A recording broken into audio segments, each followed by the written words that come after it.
Assalamualaikum viewer, welcome back with my another new tutorial. Spoken English কোর্সের ধারাবাহিক পর্বের নতুন টিউটোরিয়ালে আপনাকে স্বাগতম। স্পোকেন ইংলিশ কোর্সের উপর ধারাবাহিকভাবে কিন্তু আমি নতুন টিউটোরিয়াল করে আসছি।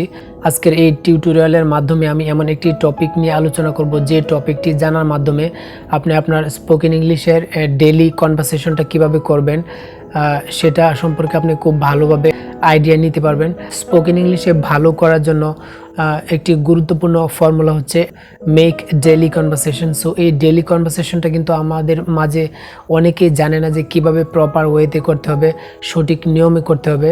আর না জানার কারণে কিন্তু তারা একটা সময় কি এই ডেইলি কনভারসেশনটা ঠিকভাবে করতে না পারায় তারা কিন্তু স্পোকেন ইংলিশে ভালো করতে পারে না, তাদের স্পোকেনটা ভালো হয় না। সো আজকে এই টিউটোরিয়ালের মাধ্যমে আমি আপনার সাথে মোট 4টি বিষয় নিয়ে আলোচনা করব, যে 4টি বিষয় জানার মাধ্যমে আপনি খুব স্মার্টলি এবং খুব ফ্লুয়েন্টলি এবং খুবই ইজিলি কিন্তু আপনি আপনার কনভারসেশনটা মেক করতে পারবেন এবং স্পোকেন ইংলিশে দ্রুত ইমপ্রুভমেন্ট আনতে পারবেন। সো ভিউয়ার, মূল টিউটোরিয়াল শুরু করব। মূল টিউটোরিয়াল শুরু করার পূর্বে আপনার কাছে একটি রিকোয়েস্ট, আপনি যদি আমার চ্যানেলে নতুন হয়ে থাকেন so please subscribe my channel এবং পাশে থাকা বেল আইকনটি বাজিয়ে দিতে ভুলবেন না, কেননা পরবর্তীতে আমি যখনই কোনো শিক্ষামূলক নতুন টিউটোরিয়ালটি আপলোড করব সেই টিউটোরিয়ালটি যেন সাথে সাথে আপনার কাছে পৌঁছে যায়। সো মূল ভিডিও শুরু করা যাক। নাম্বার 1-এ যে বিষয়টি নিয়ে কথা বলবো সেটি হচ্ছে সিলেক্ট এ টপিক। স্পোকেন ইংলিশের ডেইলি কনভারসেশন প্র্যাকটিস করার পূর্বে আপনাকে অবশ্যই একটি টপিক সিলেক্ট করে নিতে হবে। কেন নয়, আপনি তো একদম বিগিনিং থেকে শুরু করবেন। সো আপনি যদি একটি টপিক সিলেক্ট করে না নেন তাহলে কিন্তু আপনি র্যান্ডম এলোমেলোভাবে কনভারসেশন করে ইমপ্রুভ করতে পারবেন না। প্রাথমিকভাবে শুরুর দিক থেকে কিন্তু আপনার কনভারসেশনের উপরে একটি ভালো স্কিল কিন্তু থাকবে না। আর আপনাকে ডে বাই ডে প্র্যাকটিস করার মাধ্যমে কিন্তু সেই স্কিলটাকে হাই করতে হবে।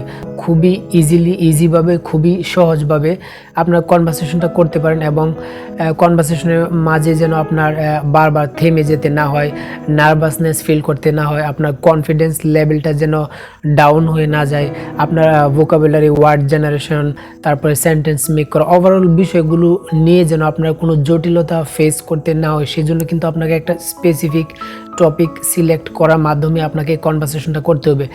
কেননা আপনি যদি একটা টপিক সিলেক্ট করে নির্দিষ্ট একটা টপিকের উপর কনভারসেশন প্র্যাকটিস করেন তাহলে কিন্তু আপনার কনভারসেশন প্র্যাকটিস করাটা খুবই সহজ হবে এবং এর পাশাপাশি সবচেয়ে বড় একটি ইমপ্রুভমেন্ট আপনার আসবে, সেটা হচ্ছে একটা স্পেসিফিক টপিকের উপর কনভারসেশন প্র্যাকটিস করার মাধ্যমে কিন্তু আপনি একটা বিষয়ের উপর যত ভোকাবুলারি রয়েছে সমস্ত ভোকাবুলারির উপর কিন্তু আপনার একটা সামগ্রিকভাবে একটা ধারণা তৈরি হবে। নেক্সট টাইম এরপরে যখন আপনি এই টপিকটা নিয়ে আপনার ফ্রেন্ড সার্কেলের সাথে অথবা কারোর সাথে যখন কনভারসেশন করবেন তখন কিন্তু আপনার এই টপিকটার উপরে আপনার সমস্ত ভোকাবুলারিগুলো জেনারেট করতে, রিকল করতে, রিকালেক্ট করতে খুবই ইজি হবে এবং সহজ হবে। সো অবশ্যই বুঝতে পেরেছেন যে একটা নির্দিষ্ট টপিক নির্বাচন করার মাধ্যমে, সিলেক্ট করার মাধ্যমে যদি আপনি কনভারসেশনটা প্র্যাকটিস করেন তাহলে স্পোকেন ইংলিশের ইমপ্রুভমেন্টটা কত দ্রুত হচ্ছে। নাম্বার 2-তে যে বিষয়টি নিয়ে কথা বলবো সেটি হচ্ছে store some idea before making conversation. আপনি যে বিষয়টি, যে টপিকটির উপর কনভারসেশন মেক করবেন, যে বিষয়টির উপর কনভারসেশন করবেন সেই বিষয়টির উপর কিন্তু আপনাকে পূর্ব থেকে ধারণা নিতে হবে, আইডিয়া নিতে হবে। যদি তা না করেন তাহলে কিন্তু আপনি যখন কনভারসেশন করতে যাবেন তখন কিন্তু আপনার কনভারসেশনটা কি ইন্টারাপ্ট হয়ে যাবে, বারবার থেমে যাবে। আপনি কিন্তু কনভারসেশনটা স্মুথলি এবং কনফিডেন্টলি কন্টিনিউ করতে পারবেন না। কেন নয়, আপনি এই বিষয়টি সম্পর্কে আপনার কোনো ধারণা নেই। যেমন একটা উদাহরণ দেওয়া যাক, আপনি অডিয়েন্সের সামনে স্পোকেন ইংলিশ কিভাবে শেখা যায় এটার উপরে কথা বলবেন। সো আপনি যদি নাই জানেন যে স্পোকেন ইংলিশ শিখতে গেলে কি বিষয়গুলো জানতে হয়, স্টেপ বাই স্টেপ কোন বিষয়গুলো প্র্যাকটিস করার মাধ্যমে স্পোকেন ইংলিশে ইমপ্রুভ করা যায়, এই বিষয়টা সম্পর্কে যদি আপনার ধারণা না থাকে তাহলে কিন্তু আপনি অডিয়েন্সের সামনে পাবলিক প্লেসে কিন্তু আপনি স্পিকিং করতে পারবেন না, কথা বলতে পারবেন না। সাপোজ আপনি যদি এটাই না জানেন যে স্পোকেন ইংলিশ করতে হলে লিসেনিং করতে হবে, স্পোকেন ইংলিশ করতে হলে ইজি ওয়েতে ভোকাবুলারি শিখতে হবে, স্পোকেন ইংলিশ করতে হলে আপনার আয়নার সামনে দাঁড়িয়ে একা কনভারসেশন প্র্যাকটিস করতে হবে, স্পোকেন ইংলিশ করতে হলে আপনাকে থিঙ্ক ইন ইংলিশ, ইংরেজিতে চিন্তা করা শিখতে হবে, স্পোকেন ইংলিশ করতে হলে আপনাকে ডেইলি কনভারসেশন মেক করতে হবে, ইন্ডিভিজুয়াল প্রত্যেকটা বিষয় আপনাকে জানতে হবে। সো এই বিষয় সম্পর্কে যদি আপনার ধারণা না থাকে, পূর্ব থেকে যদি এই বিষয়গুলো সম্পর্কে ধারণা না থাকে, তাহলে কিন্তু আপনি একটা পাবলিক প্লেসে কিন্তু এটা বলতে পারবেন না যে আসলে কিভাবে স্পোকেন ইংলিশ শেখা যায় আর স্পোকেন ইংলিশ শেখার জন্য কোন কোন বিষয়গুলো জানতে হবে। সো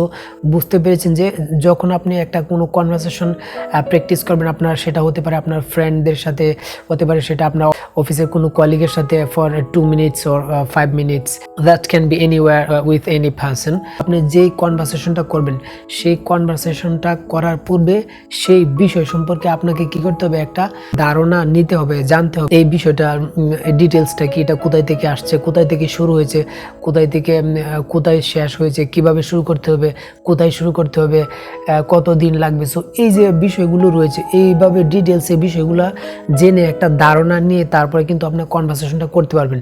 সো বুঝতে পেরেছেন যে আপনার কনভারসেশন মেক করার পূর্বে আপনাকে you have to store some idea before making conversation. Spoken ইংলিশে ইমপ্রুভ করার জন্য অবশ্যই আমার যে নাম্বার 2তে যে বিষয়টি শেয়ার করেছি, store some idea before making conversation, এই বিষয়টা কিন্তু আপনাকে অবশ্যই ফলো করতে হবে। নাম্বার 3তে যে বিষয়টি নিয়ে কথা বলবো সেটি হচ্ছে মেক কনভারসেশন। স্পোকেন ইংলিশ শেখার জন্য আপনার একটি গুরুত্বপূর্ণ ধাপ কিন্তু রয়েছে, সেটি হচ্ছে মেক ডেইলি কনভারসেশন। সো এই ডেইলি কনভারসেশনটা কিন্তু আপনি হুট করে শুরু করে দিলেই হবে না।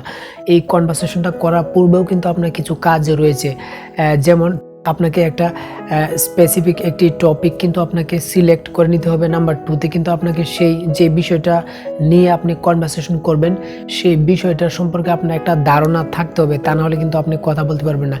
এরপরে পূর্বের 2টি স্টেপ পাড়ি দেওয়ার পর, 2টি বিষয় সম্পর্কে জানার পর নাম্বার 3তে আপনি কি করবেন, একটা কনভারসেশন মেক করবেন। সেটা হতে পারে আপনার কোনো এক ফ্রেন্ডের সাথে, যার সাথে আপনি ডেইলি 5 মিনিট 10 মিনিট অথবা আধা ঘন্টা একটা নির্দিষ্ট সময় ধরে আপনি কিন্তু আপনার ফ্রেন্ড অথবা কলিগ অথবা আপনার ফ্যামিলি কোনো মেম্বারের সাথে কিন্তু সেই কনভারসেশনটা করতে পারেন। সেই কনভারসেশনটা করার পূর্বে 2টি বিষয় অবশ্যই আপনাকে ফলো করতে হবে।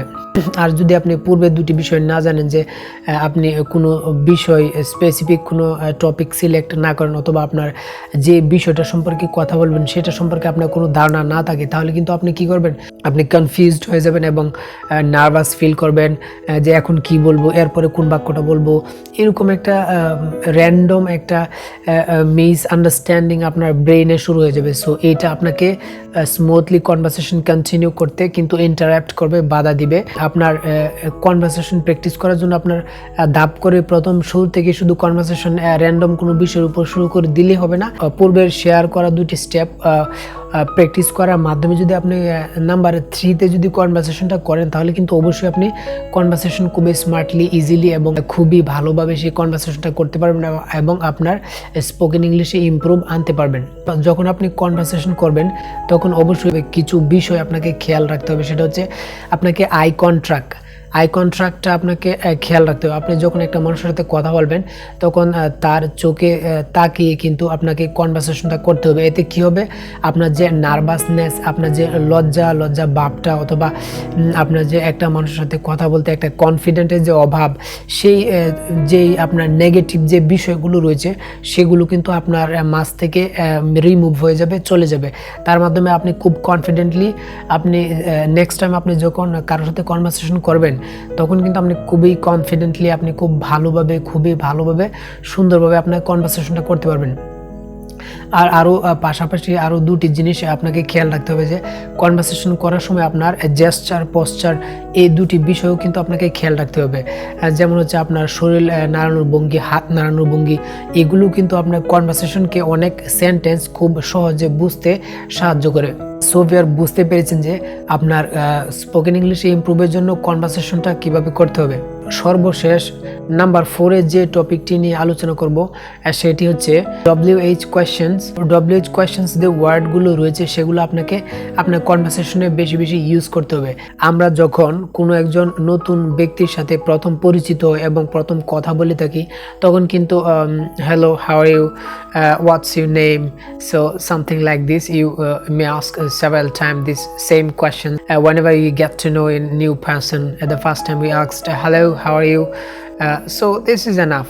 সো আমরা কিন্তু এই পর্যন্তই যথেষ্ট মনে করি এবং এর বেশি কিছু বলতে পারি না। সো প্রবলেমটা হচ্ছে এই জন্যই যে আমরা জানি না যে কিভাবে একটি সেন্টেন্স তথা একটি বাক্য বলার পর এই সেন্টেন্সটাকে এক্সটেন্ড করতে হয়, বড় করতে হয়, এটাকে লং করতে হয়। সো এই সেন্টেন্সটাকে লং করার জন্য কিন্তু আপনি এই WH কোয়েশ্চেনগুলো কিন্তু আপনাকে খুবই হেল্প করবে এবং WH কোয়েশ্চেন্স ওয়ার্ডগুলো ব্যবহার করে আপনি খুবই একটি লম্বা, খুবই ইফেক্টিভ এবং খুবই ইজিভাবে একটি লং কনভারসেশন কন্টিনিউ করতে পারবেন। যেমন আপনি যখন প্রথম জিজ্ঞেস করলেন যে ওয়্যার আর ইউ ফ্রম, আপনি কোথায় থেকে আসছেন, সো সে বলবে I am from Dhaka.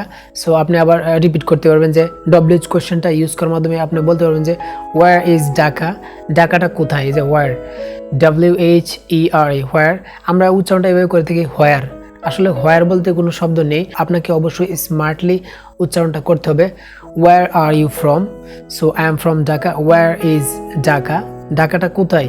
So এই যে ওয়্যার ইউজ করলেন, সো একটা WH কোয়েশ্চেন আপনি কিন্তু এখানে ইউজ করলেন, আপনার কনভারসেশনের লেন্থটা কিন্তু একটু বেড়ে গিয়েছে। সো এইভাবে আস্তে আস্তে কিন্তু where, which, when, how, so এইভাবে যদি আপনি WH কোয়েশ্চেনগুলো ইউজ করেন তো অটোমেটিকলি আপনার যে কনভারসেশনের লেন্থ, আপনার টাইম অফ কনভারসেশন, এটা কিন্তু ইনক্রিজ হয়ে যাবে, অনেক লম্বা হয়ে যাবে এবং আপনি অনেক সময় কিন্তু পেয়ে যাবেন এই নতুন ব্যক্তির সাথে আপনার কথা বলা কন্টিনিউ করার জন্য।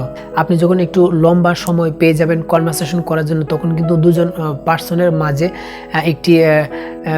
একটি ইজি ফিলিংস ক্রিয়েট হবে, দুজন ব্যক্তির মাঝে কিন্তু একটি কমফোর্ট ফিল হবে, দুজন ব্যক্তির মাঝে আপনার কনভারসেশন কন্টিনিউ করার জন্য কিন্তু কোনো নার্ভাসনেস ফিল হবে না, কেননা আপনারা অলমোস্ট 5 মিনিট অথবা 2 মিনিট কিন্তু কনভারসেশন করে ফেলেছেন। সো আপনাদের কনভারসেশনের লেন্থ যতই বৃদ্ধি পেতে থাকবে ততই কিন্তু আপনাদের কনফিডেন্ট বাড়তে থাকবে এবং আপনাদের মাথায় কিন্তু বিভিন্ন ধরনের টপিক এবং বিভিন্ন কনভারসেশন করার মতো বিভিন্ন হচ্ছে নলেজ স্টোর হতে থাকবে। সো এইভাবেই কিন্তু আপনি একটি ইউজফুল এবং এফেক্টিভ কনভারসেশন আপনি প্র্যাকটিস করার মাধ্যমে আপনার স্পোকেন ইংলিশে ইমপ্রুভ আনতে পারবেন। সো ভিউয়ার, আজকে এই টিউটোরিয়ালের মাধ্যমে আমি যে 4টি বিষয় শেয়ার করেছি, এই 4টি বিষয় যদি আপনি খুব ভালোভাবে প্র্যাকটিস করেন, 4টি বিষয় যদি ভালোভাবে ফলো করেন, তাহলে কিন্তু আপনি আপনার স্পোকেন ইংলিশে খুবই গুরুত্বপূর্ণ একটি পার্ট হচ্ছে ডেইলি কনভারসেশন, সেই ডেইলি কনভারসেশনে কিন্তু আপনি খুবই ভালো করতে পারবেন এবং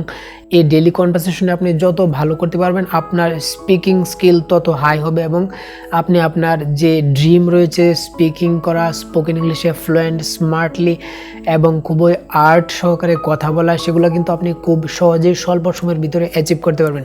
সো ভিউয়ার, আশা করি আমার টিউটোরিয়ালটা ভালো লেগেছে, আর যদি আমার টিউটোরিয়ালটা ভালো লাগে তাহলে অবশ্যই আমার চ্যানেলটা সাবস্ক্রাইব করবেন এবং আপনার ফ্রেন্ড সার্কেল এবং আপনার পরিবারের অন্যান্য সদস্য এবং আপনার কলিগ যারা রয়েছে এবং যারা এইভাবে স্পোকেন ইংলিশ শিখতে চাচ্ছে তাদের সাথে আমার সমস্ত টিউটোরিয়ালগুলো শেয়ার করবেন। আমার চ্যানেলটা অবশ্যই সাবস্ক্রাইব করতে ভুলবেন না এবং পাশে থাকা বেল আইকনটি বাজিয়ে দিবেন, যার মাধ্যমে আমি পরবর্তীতে যখনই নতুন ভিডিওটা আপলোড করব সেই ভিডিওটা যেন সাথে সাথে আপনার কাছে পৌঁছে যায়।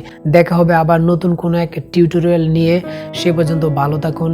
আসসালামু আলাইকুম।